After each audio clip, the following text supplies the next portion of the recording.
భారత్ మాతాకి భారత్ మాతాకి జై శ్రీరామ్. ఏ మజా లేదన్న, కొంచెం సలవటు ఉంటుంది, గరం ఉంటుంది, వస్తుంది. నటగారు బయలుదేరారు ఇప్పుడే. రెండు చేతులు ఎత్తాలన్న, దండం పెడతారు, రెండు చేతులు ఎత్తాలి. భారత్ మాతాకి భారత్ మాతాకి జై శ్రీరామ్ జై శ్రీరామ్. నరేంద్ర మోడీ గారి నాయకత్వం, అమిత్ షా గారి నాయకత్వం, జేపీ నడ్డా గారి నాయకత్వం, కిషన్ రెడ్డి గారి నాయకత్వం, భారత్ మాతాకి. కొంతమంది బయట వాగుతూ ఉంటారు ఆయన, బీజేపీ చల్లబడ్డదని. ఈ జోసు చూసినాక ఇంకొకసారి ఎవడన్నా బీజేపీ చల్లబడ్డ తీసి చంపకుండా లోపల ఒక్కరు చంపడు ఇంకోసారి వాడనంటే. బీజేపీ కార్యకర్తలు ఎప్పుడు చల్లబడరన్న వాళ్ళు తెలియదు. ఎందుకంటే ఇప్పుడు బీఆర్ఎస్ వాళ్ళని చూసినాం మనం. బీఆర్ఎస్ వాళ్ళు ఎక్కడైనా ఒక్కడిగా పైన తూర్పాలిస్ట్ లీడర్ ఇద్దరు, హరీష్ రావు, కేటీఆర్ ఇద్దరు, నలుగురు తప్ప ఎవరు కనబడరు అలా. సరే అంతకుముందు వాళ్ళు ఏమంటారు, ఇప్పుడు వాళ్ళు కనబడతారు, ఇంకెవరు కనబడారు అనుకో. ఇది కనబడాల్సిన వ్యక్తి ఫామ్ హౌస్లో తాగి మంచిగా రెస్ట్ తీసుకుంటాను ఆయన. వాళ్ళు అడుగు కనబడతారు. క్యాడర్ బీఆర్ఎస్కి ఎక్కడ క్యాడర్ లేదు. ఎందుకు వస్తలేదు క్యాడర్ అంటే, మా మీద కేసులు అవుతాయి. మేము మొన్న ఎప్పుడు పైరుల కోసం ఏదో బీఆర్ఎస్ పార్టీలో, మా బీఆర్ఎస్ పార్టీ ఎందుకో పార్టీకి సిద్ధాంతం లేదు, దానికి నాయకుడు ఎవరిని పట్టించుకోడు, ప్రజలను పట్టించుకోడు, కార్యకర్తలను పట్టించుకోడు అని చెప్పి బీఆర్ఎస్ క్యాడర్ ఎవరు బయటకు వస్తలేరు. ఇక కాంగ్రెస్లో క్యాడర్ లేదు. రేవంత్ రెడ్డి ముఖ్యమంత్రి ఎట్లయినా మన వల్ల ఏంటన్నా, మన వల్ల మనం కొట్లాడితే ముఖ్యమంత్రి ఆయన అయ్యాడు. ఎప్పుడన్నా రేవంత్ రెడ్డి ఎప్పుడన్నా రైతు ఉద్యమాలు చేసిండా, విద్యార్థి ఉద్యమాలు చేసిండా, నిరుద్యోగుల కోసం కొట్లాడిండా, రైతుల కోసం కొట్లాడిండా, మహిళల కోసం కొట్లాడిండా, ఎప్పుడైనా సనాతన ధర్మం కోసం కొట్లాడిండా? మరి ఏమైనా కేసు రేవంత్ రెడ్డి మీద కేసు లేదంటే ఒకటే కేసు, ఒకటి కేసు అయింది. జైలుకి పోయినా అంటే దానిలో జైలుకి పోయాడు. కానీ ఈరోజు తెలంగాణ రాష్ట్రంలో 5 సంవత్సరాల కాలంలో ఈ తెలంగాణ రాష్ట్రంలో ఒక్కొక్క భారతీయ జనతా పార్టీ కార్యకర్త మీద 20, 30, 40, 50 కేసులు ఉన్నప్పుడు కూడా ఏ భారతీయ జనతా పార్టీ కార్యకర్త కానీ, ఏ భారతీయ జనతా పార్టీ నాయకుడు కానీ ఎత్తిన కాషాయ జెండర్ కానీ, కమలపు జెండర్ కానీ, భారత్ మాతాకి జై నినాదాన్ని కానీ, జై శ్రీరామ్ నినాది కానీ, నరేంద్ర మోడీ నాయకత్వం వర్ధిల్ల నినాది కానీ ఏ రోజు విడిచిన పాపన పోలేదన్నా. అది భారతీయ జనతా పార్టీ క్యాడర్కు కాంగ్రెస్ బీఆర్ఎస్ పార్టీ క్యాడర్కు ఉన్న తేడా అన్న. ఈరోజు ఇప్పటికిప్పుడు ఎన్నికలు నిర్వహిస్తే ఈ తెలంగాణ రాష్ట్రంలో వికసించేది కమలం కమలం కమలం తప్ప కాదు. ఇప్పటికే సర్వే సంస్థలు ప్రారంభించినాయి, అనేక సర్వే సంస్థలు ప్రారంభించినాయి.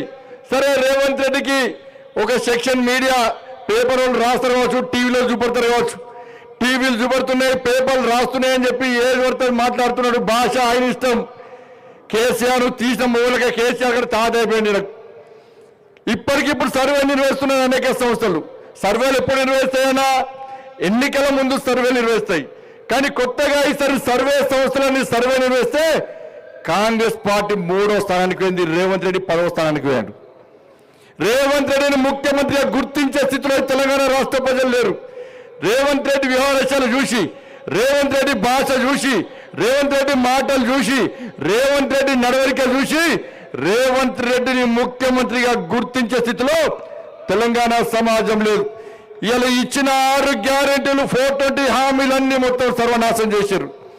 ఏం హామీలు వచ్చినా ఏమనంటే ఉచిత బస్సు అంటున్నారు, 200 యూనిట్ల కరెంట్ అంటున్నారు, ఉచిత గ్యాస్ అంటే గ్యాస్ ఎవరికి ఇచ్చారు, రేషన్ కార్డులకి గ్యాస్ ఇచ్చారు, కరెంటు అందరికి ఫ్రీ ఇస్తారా అంటే 200 యూనిట్లు కూడా కరెంటు ఫ్రీ అట. ఆర్టీసీ బస్సు అంటే బస్సులు మొత్తం బంద్ చేసిర్రు, మళ్ళీ దానిలో కొరికెలు పెట్టిర్రు. అలా ఇవాళ మేము అడుగుతున్నాం ఈ వేదిక సాక్షిగా, ఇలా కిషన్ రెడ్డి గారి నేతృత్వంలో ఇంత పెద్ద భారీ బహిరంగ సభ నిర్వహించడం. ఈ వేదిక పెట్టిన తర్వాత కాంగ్రెస్ పార్టీలు భారతీయ జనతా పార్టీ విమర్శ చేస్తున్నారు. మీ విమర్శలను పట్టించుకోం. ఈ వేదిక సాక్షిగా మేము అడిగే ప్రశ్నలకు మీరు సమాధానం చెప్పండి. మీలో పని నియతుంటే, నిజాయితీ ఉంటే మీరు మీ సోనియా గాంధీ మీద ఒట్టు పెట్టిర్రు, సోనియా గాంధీ సంతకంతో లెటర్ రాసిర్రు, ఈ దేవుని మీద ఒట్టు, ఖురాన్ మీద ఒట్టు పెట్టిర్రు, బైబిల్ మీద ఒట్టు పెట్టిర్రు, భగవద్గీత మీద ఒట్టు పెట్టిర్రు, నానా పవనాలు వేసిరు. వల్ల మేము చేసే సవాలు మేము చెప్పిన మాటలు సమాధానం చెప్పండి. చలో రైతుల విషయంలో రైతులను మోసం చేసింది వాస్తవం కాదా? రేవంత్ రెడ్డి సర్కార్ చెప్పాలి. ఇలా రుణమాఫీ చేస్తున్నారు, 2 లక్షల రుణమాఫీ చేస్తున్నారు. సాక్షాత్తు వ్యవసాయ శాఖ మంత్రి ప్రకటన చేసిండు, ఇంకా 22 లక్షల మందికి రుణమాఫీ చేయాలని చెప్పి సాక్షాత్తు వ్యవసాయ శాఖ మంత్రి ప్రకటన ఇస్తే రేవంత్ రెడ్డి మాత్రం రుణమాఫీ చేస్తాం అందరికీ అని చెప్పి రేవంత్ రెడ్డి సర్కార్ చెప్తున్నారు. ఇలా రైతు కూలీలకు 12,000 రూపాయలు ఇస్తున్నారు. ఎంతమంది రైతు కూలీలకు 12,000 రూపాయలు ఇచ్చిన రేవంత్ రెడ్డి సర్కార్ చెప్పాలి. 15,000 రూపాయలు రైతు భరోసా ఇస్తున్నారు. ఎంతమందికి రైతు భరోసా ఇచ్చిన రేవంత్ రెడ్డి సర్కార్ చెప్పాలి.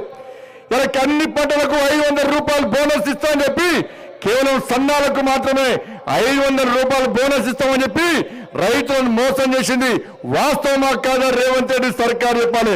తరుగు తాలు తేమ లేకుండా పండించిన ప్రతి పంట గింజ కొంటామన్నారు. తరుగు పేరుతోని తాలు పేరుతోని వాళ్ళు రైతులను ఏ విధంగా మోసం చేస్తున్నారో రేవంత్ రెడ్డి సర్కార్ చెప్పాలి. ఆడతామని ఆడిస్తాం బిడ్డ. రేవంత్ రెడ్డి నేను ఇష్టపెట్టే ప్రసక్తి లేదు. సంక్రాంతికి నీకు డెడ్ లైన్, సంక్రాంతికి డెడ్ లైన్.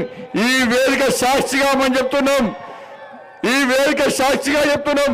మనమంట గంగిరెద్దులో కదా భారతీయ జనతా పార్టీలు గంగ అచ్చొచ్చిన ఆంబొత్తులుగా తెలంగాణ రాష్ట్రం దోచుకుంటే దొంగలు మీ కాంగ్రెస్లు. అదే మీ గంగిరెద్దులు వాళ్ళన్నారు అలా మీరు అంటున్నారు. Sankranti deadline Revanth Reddy. సంక్రాంతి తర్వాత ఏ ఒక్క కాంగ్రెస్ పార్టీ నాయకుని రోడ్ల మీద తిరగడం, ప్రతి గల్లీలో పరిశీలిస్తాం, ప్రతి వీధిలో పరిశీలిస్తాం, ప్రతి గ్రామంలో పరిశీలిస్తాం, ప్రతి మండలంలో పరిశీలిస్తాం.